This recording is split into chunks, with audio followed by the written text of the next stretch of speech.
Gabriel Attal. On va l'écouter 2 secondes, de toute façon j'ai été signalé, donc on s'en fout, on peut l'écouter. J'ai mandaté le Conseil supérieur des programmes, il m'a remis une proposition de programme sur ce sujet avant que je quitte mes fonctions à l'éducation. Je suis en live. Donc on aura un nouveau programme qui va s'appliquer pour la rentrée. Je suis en live. Je dis ça exprès pour TikTok, pour qu'ils comprennent que là, il y a Gabriel Attal qui parle. Il est pas en live, mais moi je suis en live. Avec pour objectif de réaliser ces séances. En gros, à l'école primaire, on doit apprendre le respect de l'intégrité du corps, le fait qu'on ne peut pas atteindre l'intégrité du corps. Oh, c'est long. Il y a un +2 là, et un x2 aussi, on peut mettre. Si c'est le cas, c'est des violences et qu'il faut les signaler. Donc ça sera fait pour que l'éducation, pour que ces temps d'apprentissage aient lieu pour tous les élèves chaque année.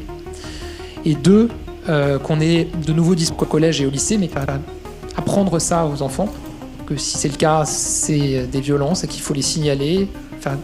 Apprendre ça aux enfants. Ouais, j'ai pas envie d'écouter jusqu'au bout. En gros, il dit, Gabriel Attal, on aura un nouveau programme qui s'appliquera à la rentrée avec pour objectif de réaliser les séances d'éducation à la vie affective, relationnelle et sexuelle.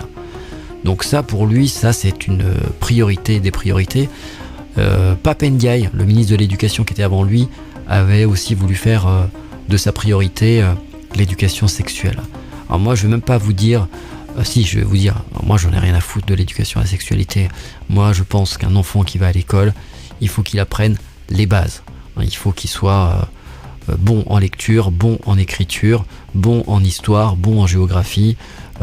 C'est déjà pas mal, hein. Franchement c'est déjà cool. Bon en maths, qu'il ait des bases solides pour pouvoir être un citoyen qui puisse se construire comme citoyen, évoluer, se développer et pas galérer à écrire en mode SMS pour faire un CV ou pour faire une lettre de motivation.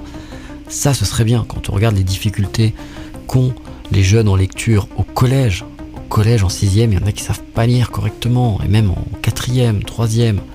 C'est au niveau culture, au niveau historique, ils sont largués.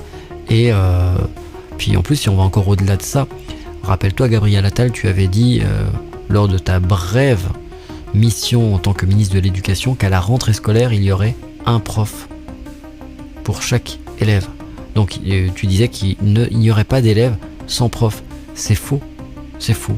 L'éducation nationale galère en 2023-2024 pour recruter des enseignants. Donc vous avez fait appel à des vacataires qui sont plombiers ou charcutiers, mais qui ne sont pas des profs. Donc tu as menti. Donc la priorité de l'éducation nationale, ce serait déjà de recruter des professeurs pour que ceux-ci puissent apprendre la lecture et l'écriture, l'histoire, la géographie, l'éducation civique aux enfants. Voilà, c'est ça la première des priorités. C'est pas ce que tu veux nous mettre en avant pour ta communauté LGBT. Hein.